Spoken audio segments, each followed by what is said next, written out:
Gaur hemen Donostiako epaitegian elkartu baldin bagera da, 5 enpresako labeko delegatuak jazarpena jasaten ari direlako enpresarioaren partetik.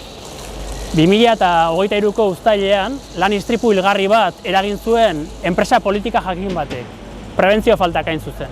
Ordundik, gure delegatuak jazarpen kasu ezberdinak pairatzen ari dira, bai akusazio faltsuak tarteko eta baita azken instantzian lankidearen heriotzaren ardura egoztearaino. Lab sindikatuak argiki babestuko ditu bere kideak behar den toki guztietan gaur epaitegietan egingo dugun bezala. Araudiak argi dio, enpresarioa da prebentzioan arduradun bakarra eta legeak gainera hainbat bitarteko eta baliabide eskaintzen dizkio prebentzio hori integratzeko.